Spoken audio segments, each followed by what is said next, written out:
Makhulo, the editor of Science Africa. And for me, this is one person. I started reading his articles quite a while back in Nation, I think. Nation Media also, I did an interview, and they wanted someone to help them cover certain conferences or issues that they say journalists would go and come back and say there was no story. And particularly during scientific presentations. Then they told me to do a story about environment in Nairobi. And that time I had a typewriter, and that was like a computer nowadays. So I brought them story within, they gave me 48 hours, I brought it within 24 hours. So they used that story. That meant they were going to give me a job. So that's how I ended up in the newsroom.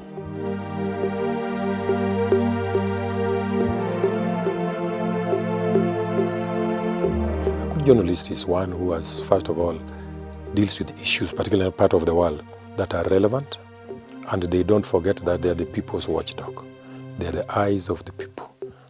They are very, particularly in our part of the world, they are the voice of the people who are unheard, the people who are unseen. It's a privilege when you are, for example, a health journalist, because if you're a good and fair one, people would come and tell you things they don't even tell the doctors. They would even tell you how the doctors treated them, what the nurses were gossiping on them. They would tell you how the family treat them. But that's if they follow what you write and how you approach the issues. So I had a lot of those who thought they were infected talking to me and calling me and telling me their stories. But again, you could not mention their names. They just want to talk to you and relate. If you have a way of putting it, then you do.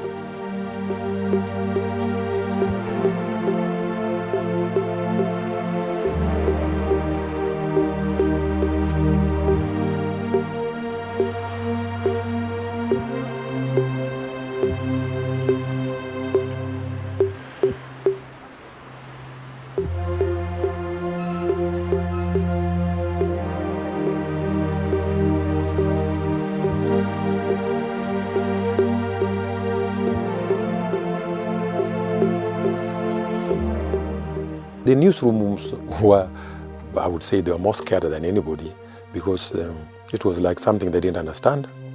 It was something not to be talked about. If you said it is in your country, it's like you are unpatriotic. They didn't want journalists to deal with the issues of AIDS, because if you said AIDS is here, you are scaring away tourists.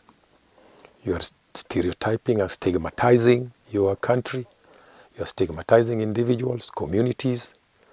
So these are all stereotypes that came with HIV, and it was a disease that was difficult to cover. There were very few journalists who were keen on dealing with AIDS, because those days doctors talked in hard scientific terms, and they didn't want you around when they were discussing AIDS, because they would show PowerPoints, pictures they took of patients who are suffering from AIDS and some of the opportunistic infection they would have, oral thrush, all these pictures which, so they would not want you there and all these kind of things.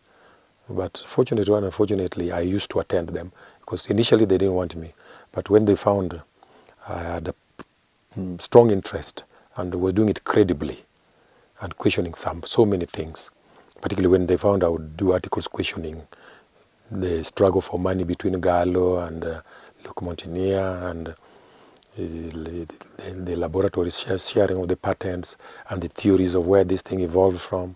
And so that made a lot of them comfortable with me. But I would also spend that time to remind people that you have to protect yourself, use a condom, stick to your mutually faithful partner, or abstain. I would always try to end most of my articles with that.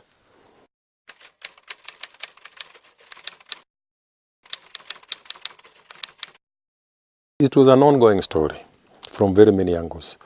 The angle of it has the chances to exterminate people, and the chances that children can also be come with infection when they are born.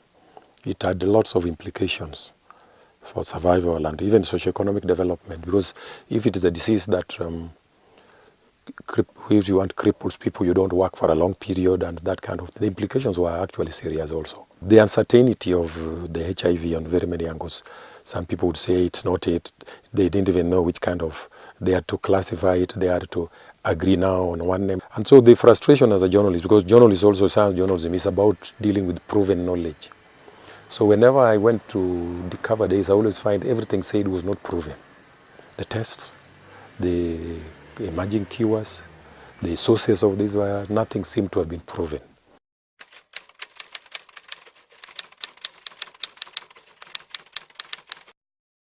There's a lot of stories. The media still has a lot of work to do, particularly now we are going county level. How much is county going to allocate for health? And how much will be for HIV? And the issues are not as complicated as they used to make them. Now they look at very many aspects. Where it is going, the tests are more direct, people are more open.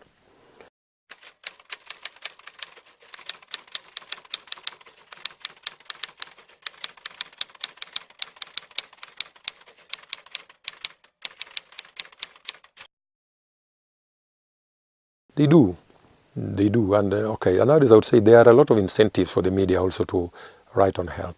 In nowadays, okay, so you had a lot of travels and things like that, but you are always like dealing with people who didn't appreciate having a journalist cover the issues of health. They didn't understand why you are there, because they are supposed to publish in journals. So, but that has changed because doctors are willing, medical community are willing to give information. They may get one or two things may not be correct, but it's totally different from when we were. Because newsrooms, journalists used to be taken as stupid people. People whom you just fill them up with a story to do, they take your notes, they quote you, they go do your story, you give them beer. They were not like people who go back and read and say, now what is this? And do a bit of research and background. So journalists were supposed to deal, not just in Kenya, worldwide. Journalists evolved as easy things. Health was a little bit too hard, but that has changed. Because journalists deal with a lot of knowledge from different angles, put it in the public domain. They're the people's eyes. They looked into scientists' labs, how they handle diseases. So you have found they have done well. They have done well. They have grasped health issues, but there's still a lot of room for improvement.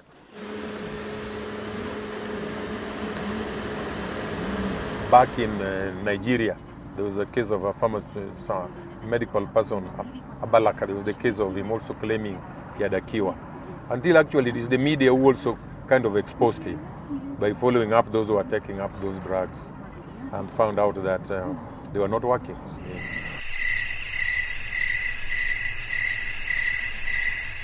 There's a lot of stories I have to say I left out because maybe it was not their time. And I don't know. Okay, journalists can just talk, but you also have to be credible and you also have to be, fair and balanced in the sense that you would write that story, but you would be kind of mechanical, because this one it tells you in confidence. Okay, in confidence, you maybe use it generally how these things can be frustrating to doctors and they would say it. But also as a journalist, you tell them you have not communicated enough.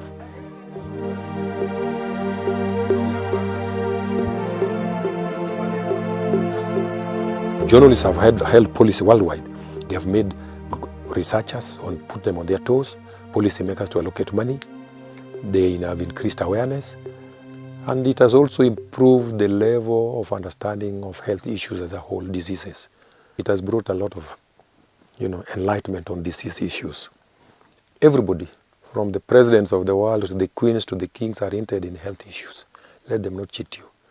So health journalists, and AIDS has been at the center of health journalism for a long time because it's linked to sex, it is linked to other diseases, it is linked to stigma, it is linked to psychology, every other thing. So I would still say health journalism should improve. Improve does not mean it is poor, but we want more interested in, should be more targeting, should have more impact on policy, and so that more funds are allocated, should hold researchers accountable, should hold the medical community accountable, should also enlighten individuals, especially in the era of FM stations, community radio stations, in the era of mobile, you can send a message. There is no excuse why the public cannot be enlightened.